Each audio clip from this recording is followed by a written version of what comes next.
नमस्कार मित्रों, स्वागत है आपका स्टडी आईक्यू में। आज हम लोग एक बहुत ही दिलचस्प टॉपिक के ऊपर बात करने वाले हैं। हम लोग बात करने वाले हैं मैरीटाइम डोमेन अवेयरनेस के बारे में। हम लोग बात करने वाले हैं कि इंडिया को मैरीटाइम डोमेन अवेयरनेस बूस्ट करने की बहुत ज्यादा जरूरत है। क्या इंडिया कुछ कर रहा है इस पर्टिकुलर पर्सपेक्टिव में? हम लोग इस वीडियो में मैरीटाइम डोमेन अवेयरनेस क्या है ये भी जानेंगे। उसके साथ ही साथ एक बहुत ही इंपॉर्टेंट कॉन्सेप्ट जानेंगे, under water domain awareness also. क्यों ये जरूरी है ये भी हम लोग जानेंगे। इसके साथ ही साथ क्या इंडिया कर रहा है और एक वे फॉरवर्ड यानी कि हमें क्या करना चाहिए, इसके साथ हम लोग डिस्कशन एंड करेंगे। तो बहुत कुछ सीखने को मिलेगा। Let us begin our discussion. लेकिन उससे पहले मैं हूं आपका दोस्त राहुल साईगांवकर। अगर आप मुझे फॉलो करना चाहते हैं you can follow me on the ID Rahul Sai 222। मेरा फेसबुक, इंस्टाग्राम और टेलीग्राम चैनल का आईडी सेम है। इसके अलावा स्टडी आईक्यू आपके लिए है स्मार्ट कोर्स यूपीएससी 2021 के लिए। ज्यादा जानकारी के लिए डाउनलोड करें ऐप गूगल प्ले स्टोर से and don't forget to hit the bell icon and subscribe to study IQ. देखिए, डिस्कशन शुरू करने से पहले एक छोटा सा ऑब्जर्वेशन करते हैं, क्योंकि बहुत जरूरी चीज है कि मैरीटाइम डोमेन इतना इंपॉर्टेंट क्यों है। अगर हम लोग बात करें अल्फ्रेड महान की, अल्फ्रेड महान ने ऑलरेडी कह दिया है कि जो भी इंडियन ओशन को कंट्रोल करेगा वो पूरे एशिया को डोमिनेट करेगा। और हम लोग बात कर सकते हैं इंडियन ओशन की, जहां पे कॉम्पिटिशन चल रहा है इंडिया का और चाइना का भी। तो ये तो क्लियर है कि जो भी इंडियन ओशन को डोमिनेट करेगा वो एशिया को डोमिनेट करेगा। इनफैक्ट अल्फ्रेड महान ने कहा था कि ocean is the key to 7 seas. In fact Alfred Mahan की एक बहुत ही फेमस किताब है जहां पे उन्होंने कहा है कि अगर आपको पहले रीजनल पावर बनना है, ग्लोबल पावर बनना है, तो आपको ओशन के ऊपर कंट्रोल होना चाहिए, आपकी नेवी काफी स्ट्रांग होनी चाहिए। इनफैक्ट अगर हम लोग इनके एनालिसिस की बात करें, ब्रिटिश एम्पायर क्यों इतना स्ट्रांग था? बिकॉज उनके पास काफी स्ट्रांग नेवी थी। फ्रेंच एम्पायर इतना स्ट्रांग क्यों था? क्योंकि उनके पास स्ट्रांग नेवी थी। इनफैक्ट महान का यह भी मानना है कि 21वीं सदी में the destiny of the entire world would be decided on waters. तो इसीलिए मैरीटाइम डोमेन बहुत जरूरी हो जाता है सबके लिए, सारे देशों के लिए, ना सिर्फ India but for other countries also. चलिए, इस ऑब्जर्वेशन के साथ एक और ऑब्जर्वेशन देखते हैं सन त्जू की। सन त्जू द चाइनीज वॉर स्ट्रेटेजिस्ट, उन्होंने कहा था एक बहुत ही क्रिटिकल एलिमेंट है किसी भी बैटल में फोर नॉलेज। ना फोर नॉलेज मतलब अपने दुश्मन के बारे में हमारे पास ऑलरेडी जानकारी होनी चाहिए लड़ाई होने से पहले। और उन्होंने कहा यह जानकारी कहां से आएगी?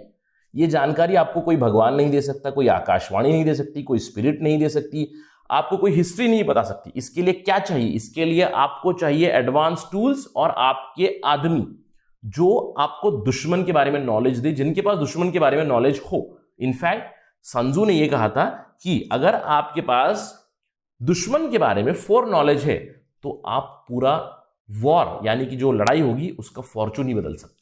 तो इन सबसे पता क्या चल रहा है कि हमें सर्विलियंस, हमें अवेयरनेस की बहुत ज्यादा जरूरत है। सन त्जू ने कहा कि नॉलेज चाहिए भाई दुश्मनों की। अल्फ्रेड महान ने कहा कि मैरीटाइम डोमेन बहुत जरूरी है, जो भी मैरीटाइम डोमेन कंट्रोल करेगा वो पूरे वर्ल्ड की डेस्टिनी डिसाइड करेगा। तो इन सबसे बहुत जरूरी चीज बनती है कि maritime domain awareness is very very important. And the term itself explains maritime domain मतलब हम लोग पानी के बारे में बात करने वाले, हाई सीज के बारे में बात करने वाले, ओशंस के बारे में बात करने वाले। अवेयरनेस यानी कि आपको जानकारी होनी चाहिए। देखिए, मैरीटाइम डोमेन अवेयरनेस का सिंपल मतलब यह है कि आपको इफेक्टिव अंडरस्टैंडिंग होनी चाहिए जो भी मैरीटाइम डोमेन में हो रहा है। अगर मैरीटाइम डोमेन में कुछ हो रहा है जिसकी वजह से मेरी सिक्योरिटी के ऊपर खतरा है, मेरी इकोनॉमी के ऊपर खतरा है, मेरी सेफ्टी को कुछ प्रॉब्लम होने वाली है या मेरे एनवायरमेंट को कुछ प्रॉब्लम है, तो वो नॉलेज हमें होनी चाहिए। इसके अलावा अगर देखें मैरीटाइम डोमेन अवेयरनेस को, वो अभी मॉडर्न टाइम्स में तो काफी ज्यादा इंपॉर्टेंट हो चुका है मैरीटाइम डिफेंस के बारे में। इनफैक्ट जो फोर नॉलेज के बारे में बात की थी सन त्जू ने, इसका मतलब क्या है कि आपको अपनी दुश्मन के ऊपर नजर रखना है, स्पेशली मैरीटाइम डोमेन में वो क्या कर रहे हैं, उनके पास कितने वेपन्स है, उनके पास कितने टेक्नोलॉजी है। ये सब आप डेटा कलेक्ट करोगे, इस डेटा को एनालाइज करोगे और जल्द से जल्द हमारे आर्मी कमांडर्स, नेवी कमांडर्स, हमारे ऑपरेशनल कमांडर्स के पास जल्द से जल्द भेज दोगे, क्योंकि वो एक्शन ले जल्दी, राइट। तो ये होता है मैरीटाइम डोमेन अवेयरनेस। नाउ इसके साथ ही साथ आजकल एक टर्म बहुत ही ज्यादा इंपॉर्टेंट हो चुका है, under water domain awareness. Now इसके बारे में हम लोग थोड़ी देर में बात करेंगे क्यों ये इतना प्रोमिनेंट हो चुका है। अंडर वाटर डोमेन अवेयरनेस मतलब केवल पानी के ऊपर नहीं, यानी कि केवल शिप्स के बारे में नहीं, हमें अंडर वाटर अवेयरनेस भी होनी चाहिए। Submarines have become very very important in the modern warfare. तो इसीलिए अंडर वाटर डोमेन अवेयरनेस भी वेरी वेरी नेसेसरी, राइट। तो चलिए बात करते हैं इंडिया के बारे में, इंडिया और मैरीटाइम डोमेन अवेयरनेस के बारे में बात करते हैं। मैंने बताया आपको maritime domain awareness is necessary for all the countries and for India it is very very important. क्योंकि मैरीटाइम डोमेन में कुछ ऐसा हो चुका है कि आपको पता नहीं चलता है कि कौन टेररिस्ट है, कौन पायरेट है, कौन क्रिमिनल है, कौन सी रॉबर है और कौन जनरल फिशरमैन है, आपको आइडेंटिफाई करना बहुत बहुत जरूरी है। तो इस चीज के लिए आपको क्या करना पड़ेगा, आपको बहुत ज्यादा सतर्क रहना पड़ेगा, आपको हाई एंड टेक्नोलॉजी का इस्तेमाल करना पड़ेगा, इमीडिएट कम्युनिकेशन मींस बढ़ाने पड़ेगी। अगर कोई भी सस्पिशियस एक्टिविटी हो रही है, सस्पिशियस मूवमेंट हो रही है, उसके ऊपर आपकी जल्द से जल्द नजर जानी चाहिए, ताकि आप इमीडिएटली नेवी को बता दें, कोस्ट गार्ड को बता दें, क्योंकि वो रेडी रहे। क्यों हम इसके बारे में बात कर रहे हैं, क्योंकि इंडिया ने ऑलरेडी एक बार बहुत ही भयानक टेरर अटैक देखा है। क्यों? Because of the failure of maritime domain awareness. अगर आपको याद होगा 26/11 क्या हुआ था, नवंबर 11 2008 में कुछ टेररिस्ट आए पानी के रूट से, उन्होंने अटैक किया मुंबई में, ताज अटैक। हम लोग देख सकते हैं कि बहुत ही भयानक अटैक था, काफी लोगों ने यहां पे अपनी जान भी गंवाई।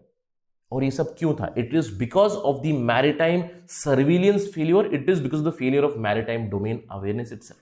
और तब से लेकर हम लोगों ने देखा है कि इंडिया काफी ज्यादा सतर्क हो चुका है, और सतर्क रहने की बहुत ज्यादा जरूरत है, क्योंकि आइडेंटिफाई करना बहुत टफ है, और वहां पे हमें कंटिन्यूसली एफर्ट्स लगाने चाहिए कि हमारा मैरीटाइम डोमेन अवेयरनेस अच्छा रहे। तो इसके लिए क्या सरकार कुछ कर रही है? चलिए बात करते हैं इंडिया के बारे में। अगर बात करें तो इंडिया की जो नेबरहुड फर्स्ट पॉलिसी है, काफी ज्यादा फोकस रहा है इस चीज पे। अगर हम लोग बात करें नेबरहुड की, जितने भी इंडियन ओशन के नेबर्स हैं उनके साथ काफी अच्छे रिलेशन, जैसे मालदीव है, श्रीलंका है, बांग्लादेश, म्यांमार, नीचे में सेशल्स, मॉरिशस, इन सारे कंट्रीज के साथ इंडिया के अच्छे रिलेशन है। इंडिया ने इनको काफी मदद की है कोविड की महामारी के दौरान, इससे पहले भी ह्यूमैनिटेरियन असिस्टेंस दिया है, डिजास्टर रिलीफ के एक्टिविटीज इंडिया ने किए हैं, तो अच्छे रिलेशंस है। इसके अलावा अगर हम लोग बात करें मोदी सरकार की फॉरेन पॉलिसी की, उन्होंने इंडियन ओशन के ऊपर काफी ज्यादा फोकस दिया हुआ है, सागर डॉक्ट्रिन दी है, security and growth for all in the region. India has vowed that they are going to become the net security provider in the Indian Ocean region. इसके अलावा मिनिस्ट्री ऑफ कल्चर ने project Mausam शुरू किया है, जहां पे इंडिया और Africa के बीच कल्चरल कनेक्ट की बात हो रही है। इसके अलावा हाल ही में इंडिया का एक लिएजन ऑफिसर पोस्टेड है regional maritime information fusion centre Madagascar में। तो इंडियन ओशन के ऊपर काफी ज्यादा फोकस है, और इंडियन फॉरेन पॉलिसी मेकर्स को पता चल चुका है कि मैरीटाइम डोमेन अवेयरनेस काफी ज्यादा जरूरी है। ना सिर्फ नेबर्स, अगर हम लोग इंडिया की बात करें तो इंडिया ने अपना कोलैबोरेशन एक्सटेंड भी किया है।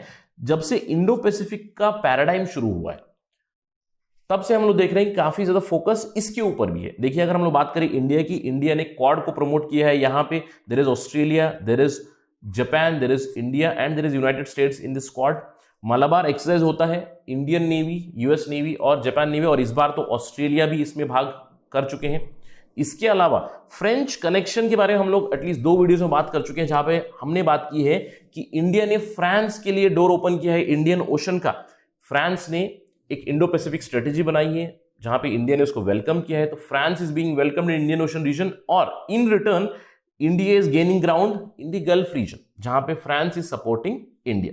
तो इन सब चीजों से क्या पता चल रहा है कि इंडिया को मैरीटाइम डोमेन अवेयरनेस के बारे में काफी ज्यादा सतर्कता आ चुकी है, और काफी ज्यादा वर्क भी कर रहा है। और यहां पे आपको इंडिया की पॉलिसी क्लियरली पता चल रही होगी, क्या है कि इंडिया खुद तो मैरीटाइम डोमेन अवेयरनेस बढ़ा ही रहा है, लेकिन इंडिया को पता चल चुका है कि अगर इंडिविजुअल कैपेबिलिटी नहीं है तो we need allies, we need partners in the region. तो नेबरहुड फर्स्ट पॉलिसी के थ्रू पार्टनर्स बना चुके हैं, बाकी पावर्स को भी यहां पे उन्होंने बुलाया।